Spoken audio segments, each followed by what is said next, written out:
check out Whiskey D's The Ride. Well, he cried to shout in Nashville and he turned that car around. He said, this is where you get off, boy. So I'm heading back to Alabama. And as I stepped out of that Cadillac, I said, mister, many thanks. He said, you don't have to call me Mr. The whole world call me Hank. He said, Drifter, can you make folks cry when you play and sing? So he wrote Can You Up Inside, and that was a huge hit. You know what I mean? It won a Grammy. Love that song, bro.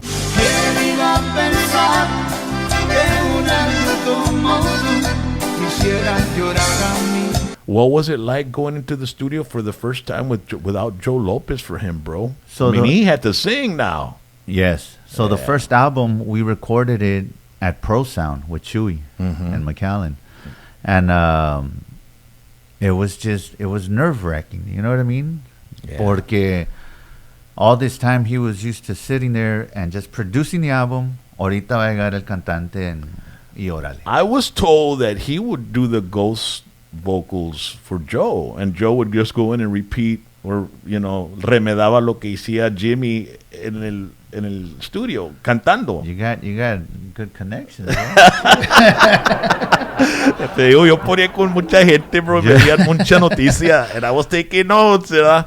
But yeah, I heard during the Joe and Jimmy days, Jimmy would do the vocals in the studio, yes. And then Joe would come in and just do exactly what Jimmy would do. And I'll tell you a story on that. I used to fly rock to San Antonio every week to go to engineering school with Michael Morales in San Antonio. So after that, my dad would send somebody to pick me up and take me to the studio with Gilbert Velasquez. Yeah. Now, Mike Morales is a producer as well, right? Right. He did a lot of Emilio stuff, right? And then Gilbert Velasquez is an amazing Latin breed, yes. All kinds of Jay awesome. Perez. So he's produced a lot. So these guys are big guys, yes. Big wigs, man, in the studio business. So we walk in.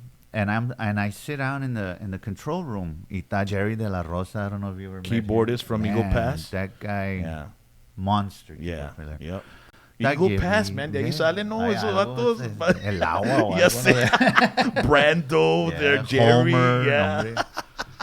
But yes, so we're sitting there and we're waiting. Well, my dad's waiting for Joe to show up because they just need that one song for him to sing. We wait 2-3 hours y llega Joe. Hey, Gibby, do you have a tequila or some scotch? Or no, I don't. Para calibrar la voz. Yeah, well, can you order some? And so Gibby's on the phone and vienen y le traen dos botellas, whatever. He gets them y todavía se sale to go have a drink and a smoke. And my dad's like, hey, dude, like, let's go. Yeah. You know what I mean? Like, órale. So he finally comes back in, goes into the vocal room, and play Gibby, and he plays it, and Joe couldn't come in. Lyrics and everything, he no. And I am paranoid. Okay. No sé. But my dad from the control room with a mic, Joe goes like this, whatever. Play Gibby, and he couldn't come in. Hold on, Gibby, and he got up. Went to the vocal booth with him. Play it, Gibby. And he sang it line for line. Your dad. My jefe. 1 or 2 lines only. Okay, record it. Sing the 2 lines. And Joe would sing 2 lines. Okay, stop it. Órale, here we go. Another 2 lines. Sing 2 lines. And record 2 lines. Like toda la rola rock. En parches. Así. En 2 líneas. Bam, bam. En 2 líneas.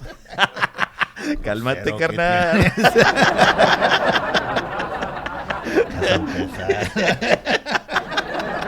That was a typical studio night at the Inside joke. A las escondidas, tengo que verte. A las escondidas, tendrás que verme.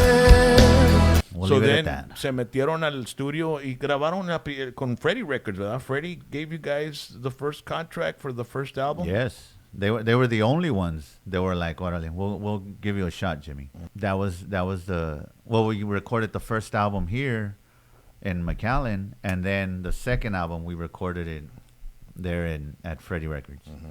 And de ahí se arrancó. Sí. Like little by little, it started taking off, and people were offering us $500 to go play. And my jefe was like, "You know what? If we're gonna prove ourselves, we got to take this money."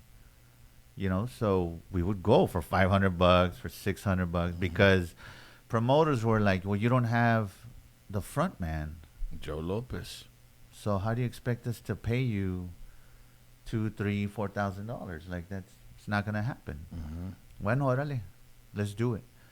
So we were hardly ever playing, pero a good friend of ours, Juanillo from Austin, he had this club, Club 71, se llama, puro biker. "Hey, Jimmy, when you don't have a gig, you can come play at my place." Órale. So we had a Saturday, we'd go there Friday. We had Friday, we'd go Saturday. We didn't have either. He'd tell us, "Play here Friday and Saturday." You know what I mean? Pero llegábamos y puros bikers. There wasn't regular, it was a biker bar. You know what I mean? So, and that's how we started getting the word out. The chemistry with the band. Know? So little by little, one person would tell somebody else, "Hey, you need to go check out Jimmy." Like they're I getting think it together. the power of the song is really what created the attraction to Jimmy, and I think Joe realized that, because Joe tried going on his own, and he recorded an album. No me pidas que siga adelante. No me gusta el juego en el amor. And he had some pretty decent songs, but Jimmy slowly, with the song structure and the song hits that he was recording, man, and his voice, it became freaking Mazz, dude. And I noticed that when he started singing, and he used the voice box. Oh yeah, yes. And nobody was using it. No, nobody was using it. Now the rappers use it. But Jimmy was using it, I think, even before rappers, dude. Yeah. What was the whole idea for that? Who gave your dad that idea? That's interesting, man, because I wouldn't think your dad. Cher did. So sad that you're leaving. Takes time to believe it. Yeah. Do you believe in love? Yeah. She was the first one that came out. Yes. And right there, my dad was like, "I want to do that." Yeah. And it was like, okay, but to him, it was a little bit. It was. I mean, he loved the effect of it, but it was comfort also. You know what I mean? Because he was like, "I don't know if they're gonna accept how I sing." You know what I mean? Oh, so yeah. to him, it had that little comfort of, well, I'm gonna sing and put the effect on it, and it's gonna work. Yeah. And sure enough, it worked. Yeah. You know what I mean? And then we did another cumbia, and he added it, and after a while, I was like, "All right, dude, that's it. Yeah. Now it's time to sing, like get it." You know what I mean?